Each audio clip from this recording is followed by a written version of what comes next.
যোৰহাটত উপস্থিত হৈছে সাংসদ গৌৰৱ গগৈ আৰু আজি দিল্লীৰ পৰা পোনে পোনে সাংসদগৰাকী যোৰহাটত উপস্থিত হৈছেহি আৰু এইবাৰ যিহেতু যোৰহাট লোকসভা সমষ্টিৰ পৰা প্ৰাৰ্থিত্ব বিচাৰি আবেদন কৰিছে সাংসদ গৌৰৱ গগৈ ইয়াৰ পাছতে তৃণমূল পৰ্যায়ৰ কংগ্ৰেছ কৰ্মীসকলৰ মনত আনন্দই ভৰি পৰিছে আৰু সাংসদগৰাকী যিহেতু যোৰহাটত উপস্থিত আছে মই পোনে পোনে তেওঁৰ কিছু মন্তব্য ল'বলৈ চেষ্টা কৰিম নগাঁও কাজিৰঙাৰ পাছতে আপুনি যোৰহাটৰ পৰা যিহেতু প্ৰাৰ্থিত্ব বিচাৰিছে আনন্দিত হৈছে তৃণমূল পৰ্যায়ৰ কৰ্মীসকল আজি আমাৰ দলৰ মানুহে য'তে মোক বিচাৰে মই তাতে যাম আজি মাত্ৰ এজন সাংসদ হিচাপে নহয় আজি আমি সকলোৱে দলৰ কৰ্মী হৈ আমি কাম কৰিছোঁ এতিয়া মই নিজকে সাংসদ বা দলৰ ডাঙৰ নেতা বা কংগ্ৰেছ ৱৰ্কিং কমিটি সদস্য হিচাপে মই নিজকে নাভাবোঁ মই দলৰ এজন সাধাৰণ কৰ্মী সাধাৰণ মণ্ডল সভাপতি যিদৰে ঘৰে ঘৰে কাম কৰিবলৈ যায় দলৰ হৈ প্ৰচাৰ কৰিবলৈ যায় ময়ো এজন সাধাৰণ মণ্ডল কৰ্মী বা মণ্ডল বিষয়াৰ দৰে মই কাম কৰিবলৈ বিচাৰিছোঁ মন্ত্ৰীৰ কাম নাই আজি মন্ত্ৰীৰ বিভাগত একো কাম নাই মন্ত্ৰীৰ বিভাগৰ বিষয়াসকল মন্ত্ৰীৰ কথাবোৰ নুশুনে সেইকাৰণে মন্ত্ৰীসকলৰ ওচৰত বহুত সময় আছে সেইকাৰণে কেতিয়াবা ক্ৰিকেট খেল চাবলৈ যায় কেতিয়াবা গোৱাত যায় কেতিয়াবা দলৰ কামখিনি কৰে সব ঠাইত তেওঁলোকক দেখা পাব কিন্তু বিভাগৰ ভিতৰত কিবা বিভাগৰ কাম কৰা ছবি আপোনালোকে কেতিয়া নাপাব এইটো তেওঁলোকৰ সময় আজি মইতো কেতিয়াবা মই দুখে লাগে যে কিমান আশা লৈ ভাবিছিলে মন্ত্ৰী হ'লোঁ কিন্তু আজি মন্ত্ৰী হৈও তেওঁলোকৰ মন্ত্ৰীৰ যি এটা সুবিধা বা ভূমিকা তেওঁলোকে পোৱা নাই গোটেইবোৰ কামবোৰ আজি মুখ্যমন্ত্ৰীয়ে চাই আছে আৰু আমিও চাইছোঁ কি মুখ্যমন্ত্ৰী হৈ যোৱাৰ পিছত এতিয়া অসমত লোকতান্ত্ৰিক প্ৰক্ৰিয়া নহয় অসমত মহাৰাজা আৰু মহাৰাণীৰ এটা শাসন চলি আছে শেহতীয়াকৈ আমি দেখিবলৈ পাইছোঁ যে একালত কংগ্ৰেছৰে তেওঁলোকে নেতা আছিলে যে মন্ত্ৰী পীযুষ হাজৰিকা ডাঙৰীয়া দন্ত্যমল্ল ডাঙৰীয়াই কৈছে যে আপোনাক লক্ষ্য কৰি লৈছে আৰু কংগ্ৰেছক কৈছে যে য'তে মিয়া মুছলমানৰ ভোট আছে তাতহে আপোনালোকে প্ৰতিদ্বন্দ্বিতা আগবঢ়াব তাত লৈহে আপোনালোক কনচাৰ্ণ খিলঞ্জীয়া ভোটক লৈ কংগ্ৰেছ কংগ্ৰেছ দলৰ পৰা আপোনালোকে ৰাইজৰ কথাবোৰ শুনা পাব আমি কৈছোঁ যে কেনেদৰে আৰক্ষীসকলে ক'ৰবাত অত্যাচাৰ কৰিবলৈ আৰম্ভ কৰিছে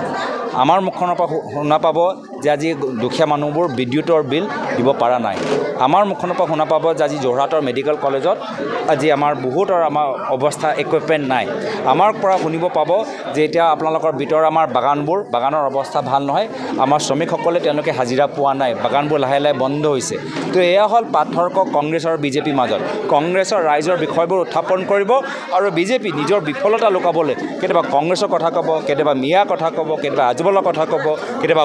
গৌৰৱ গগৈৰ কথা ক'ব কিন্তু মাত্ৰ নিজৰ বিফলতা লুকাবলৈ বিচাৰে আৰু নিজৰ পেটত যে বাস্তৱভাৱে তেওঁলোকৰ ৰাইজক সেৱা কৰা হেঁপাহ নাই মাত্ৰ নিজকে কেনেদৰে ধনী কৰিব বিচাৰে সেই উদ্দেশ্যলৈ তেওঁলোকে ৰাজনীতিত সোমাইছে সেই কথাবোৰ লুকাবলৈ এনেধৰণৰ কথাবোৰ পাতি থাকে গৌৰৱ গগৈয়ে কেৱল ৰাইজক দেখুৱাবলৈহে যোৰহাট লোকসভা সমষ্টিৰ পৰা তেওঁ প্ৰাৰ্থিত্ব বিচাৰিছে তেওঁ কিন্তু মূল উদ্দেশ্য নগাঁও সমষ্টি চাওক আমাৰ মুখখনৰ পৰা শুনা পায় নেকি কি বিজেপিয়ে যোৰহাটক কাক প্ৰাৰ্থী দিব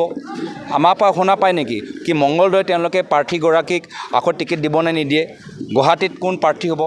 আমাৰ মুখখনৰ পৰা আপোনালোকে দেখা পাব যে সদায় আমি আমাৰ ৰাইজৰ যি মূল সমস্যা আজি সাংবাদিকসকলৰ ওপৰতো কিমান হেঁচা যদি সাংবাদিকসকলে এইখন চৰকাৰৰ বিৰুদ্ধে মাত মাতে সেই চেনেলৰ মালিকক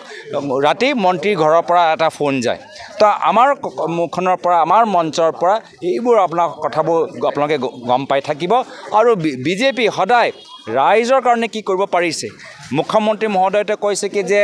উন্নয়নৰ ক্ষেত্ৰত অসমক সৰ্বশ্ৰেষ্ঠ ৰাজ্যৰ মাজত প্ৰথম 3টা স্থানত লৈ যাব পাৰে কিন্তু এটাও উন্নয়নৰ ক্ষেত্ৰত তেওঁ অসমক আগুৱাই লৈ যাব পৰা নাই তাৰ বিপৰীত মই ভাবিছোঁ যে ভাৰতবৰ্ষত যিমানবোৰ আমাৰ ধনী মুখ্যমন্ত্ৰী আছে তাৰ প্ৰথম 5 নম্বৰ মুখ্যমন্ত্ৰীৰ মাজত তেওঁ ক'ৰবাত নামটো লুকাই আছে মই একদম এই কথালৈ যথেষ্ট চিন্তিত এই কথাবোৰ মই আগতেও কৈছোঁ যে আজি আমাৰ আইনৰ এটা ব্যৱস্থা আছে আৰু যদি আৰক্ষীয়ে জাজ হ'বলৈ বিচাৰে তেতিয়া কোৰ্টটো উঠাই দিয়ক কোৰ্ট ছিষ্টেমটো কিয় ৰাখিছে কোৰ্ট নালাগে আমাৰ কোৰ্টবোৰ এইটো কি কয় লাহে লাহে বন্ধ কৰিবলৈ আৰম্ভ কৰক যদি আৰক্ষীয়ে তদন্ত কৰিব আৰক্ষীয়ে যদি সজা দিব বা পানিছমেণ্টটো দিব তেতিয়া আমাক কোৰ্ট কিয় লাগে তো সেইকাৰণে কৈছোঁ যে আজি কিছুমান আৰক্ষীসকলে এটা ৰাজনৈতিক চকুৰে বিশেষকৈ RSS আৰু বিজেপি আজি তেওঁলোকে আৰক্ষী বিভাগৰ ভিতৰতো নিজৰ মানুহ সোমাবলৈ অলপ চেষ্টা কৰি আছে আৰু আৰক্ষী বিভাগো আজি যিদৰে এটা ৰাইজৰ লগত থাকিব লাগে নহয় কিন্তু কিছুমানে আজি বিজেপি RSSৰ নিৰ্দেশ মতে তেওঁলোকে কাম কৰিবলৈ আৰম্ভ কৰিছে এইটো এটা আমাৰ অসমৰ কাৰণে ভাল লক্ষণ নহয় এই বিজেপি RSSৰ কথা হ'ল যে ৰাইজক দমন কৰি শাসন কৰা কিন্তু অসমৰ আৰক্ষীসকলৰ যদি আমি ঐতিহাসিক ভূমিকা চাওঁ সদায় ৰাইজৰ লগত থাকে তো মই আশা কৰোঁ যে অনাগত দিনত আমি অসমৰ আৰক্ষীসকলক আৰু লাগিলে যদি আৰু আমি সহায় কৰিব পাৰোঁ ভৱিষ্যতে যেতিয়া আমাৰ চৰকাৰ আহে আমি আৰু সহায় কেনেকৈ কৰিব পাৰোঁ কেনেকৈ আৰু আধুনিকৰণ আমি কৰিব পাৰোঁ কেনেকৈ আমাৰ আৰক্ষীসকলৰ বিশেষকৈ তৃণমূল পৰ্যায়ৰ আৰক্ষীসকলৰ কি সমস্যা আছে আমি সমস্যাবোৰ দূৰ কৰিবলৈ চেষ্টা কৰিম কিন্তু সদায় এটা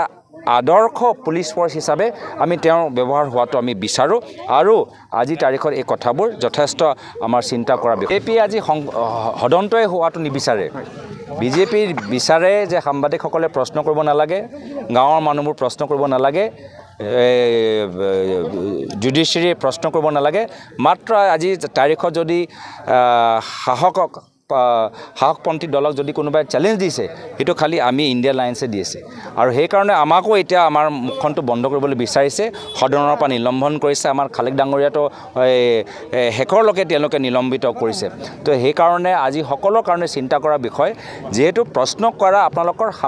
আমাৰ সংবিধানত আপোনাক অধিকাৰ দিয়া আছে এই অধিকাৰটোৱে আজি বিজেপি দলে সন্মান নকৰে সেইকাৰণে সদনকক সাংবাদিকক সকলোৰ ওপৰত আজি তেওঁলোকৰ আজি আমাক কেনেকৈ ৰুদ্ধ কৰিব পাৰে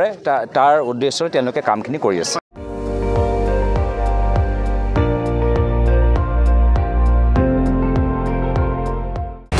আপুনি চাই আছে ND24 সৰ্বশ্ৰেষ্ঠ নহয় সৰ্বোত্তমৰ দৌৰা